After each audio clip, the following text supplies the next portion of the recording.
Hello, fantastic students. Dr. Stan Reeley here. I wanted to take just a few minutes to talk with you a little bit about workforce planning and how to be successful in balancing that at your place of business. Um, I can tell you from a real world example that in the department that I managed, the I've and I can speak from the perspective of both failure and success. But what happens is when I failed, whenever I had a workforce that were working almost doing the same job, then I found that there was overlap, there was conflict, there was chaos, there was non-productivity. What I discovered is when I would take the people within my department and ensure that they had a separate but very but part of the collaboration, okay, a separate role, I guess is a better way to describe that.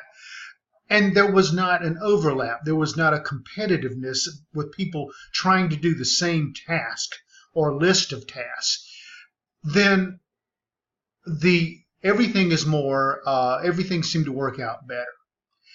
And the project or the end result was met with everyone feeling like they contributed something unique and special as opposed to it having been a bad experience. Now, breaking this down, this can apply to any kind of ways to balance your workforce. It can apply to doing a group project.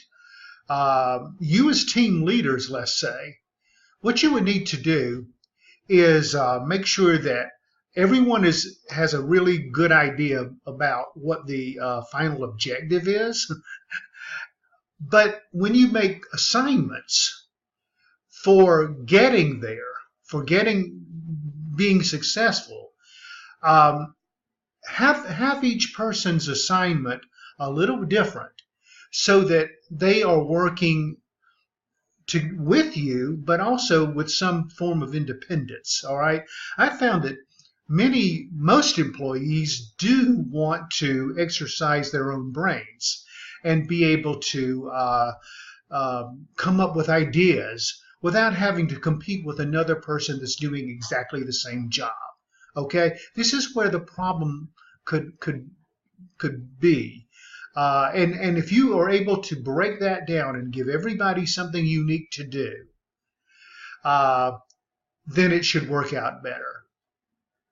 And it's nothing wrong with you as the group leader or the team leader or the HR manager or whatever the situation might be, segmenting out different jobs that your team would need to accomplish. So if you manage a department, all of you are working for the same goal. Remember, the whole is greater than the sum of its parts, all right?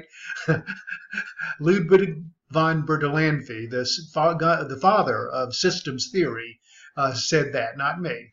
But keeping in mind that whenever you are planning and balancing your workforce, just remember to give each of your workers the opportunity to contribute uniquely.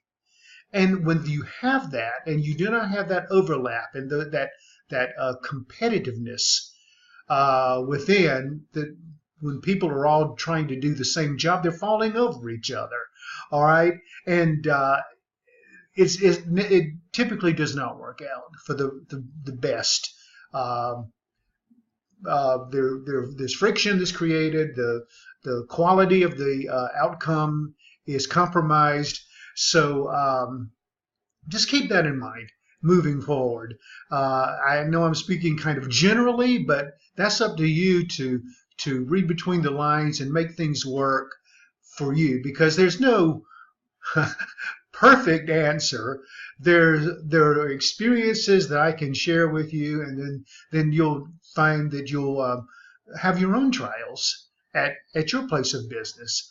But you'll learn from your mistakes, your failures, as well as your successes. And there's no problem at all doing that. All right, well, that's all I wanted to share with you for right now. And have a great classroom experience. And I'm very privileged to be a part of it. Take care.